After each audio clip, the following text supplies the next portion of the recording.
The political fallout from Tuesday's result has revealed something surprising. There have been some surprising narratives, with Democrats significantly outperforming expectations. Left-leaning media have predictably and probably prematurely relished in the apparent end of Donald Trump's political influence. No doubt it was a bad night for Donald Trump, but it doesn't mean Republicans will abandon him. But what about for Biden? The gut reaction for most was to presume that this ought to help Biden's chances for 2024. But is that really true? He certainly seems to think so.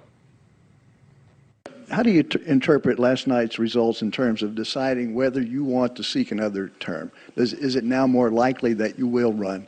And what's going to be your timeline for consideration? Our intention is to run again. That's been our intention, regardless of what the outcome of this election was. The fact that we won, I didn't run, the fact that the Democratic Party outperformed anything anyone expected and did better than any off-year presidency since John Kennedy is one that gives everybody like, whew, sigh of relief that the mega Republicans are not taking over the government again, et cetera. And so my judgment of running when I announce, if I announce, my intention is that I run again. But Michael Starr Hopkins, who has held top jobs on many Democratic campaigns, including President Obama, Hillary Clinton, most recently Charlie Crist, has written a column in the Daily Beast titled, quote, "Democrats proved they have a bench. Now Biden should step aside in 2024, which asserts, quote, Trump is wounded and his MAGA candidates took a beating in the midterms. This is the time for the president to pass the torch to the next generation of liberals. There's also the reality of Biden's very low approval numbers, currently at around 42%. Democrats did well despite Biden, not because of him. And it's not clear that the president appreciates that. 2/3 of Americans in exit polls say that they don't think you should run for re-election. What is your message to them, and how does that factor into your final decision about whether or not to run for re-election? It doesn't. What's your message to them? To those 2/3 of Americans? Watch me. So it seems clear that Biden will likely run again, but not all Democrats feel like that is the best strategy for their party. Joining me is the author of that column, Michael Starr Hopkins. Thanks very much for coming on the show.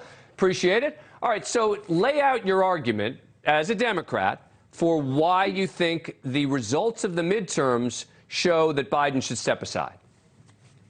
Well, when you look at the polling numbers, it actually ends up being that Governor Whitmer, now soon-to-be Senator Fetterman, they all outperformed Joe Biden. You know, if you look back at that 2020 election, Joe Biden was really the last person standing when it comes to the primary. And he headed into that Trump general election with a lot of questions. And Trump really, because of COVID and his handling of COVID, plunged himself into a position that he couldn't get out of. Now, fast forward to 2022 and the midterm elections, we saw in those exit polls that, like you said, a lot of Americans didn't really vote for Biden, but rather voted against the kind of cartoonish characters that Republicans put up on the midterm ballots. And so I think when you consider who Democrats are going to put up in 2024, whether it's against Trump, whether it's against DeSantis, it has to be somebody that the American people support. And while I think Biden has done a great job in that first term with infrastructure, with handling COVID, with really bringing back a semblance of normality to the country, his time is up. He said that he was going to be a bridge to the next chapter, and I think he's done just that.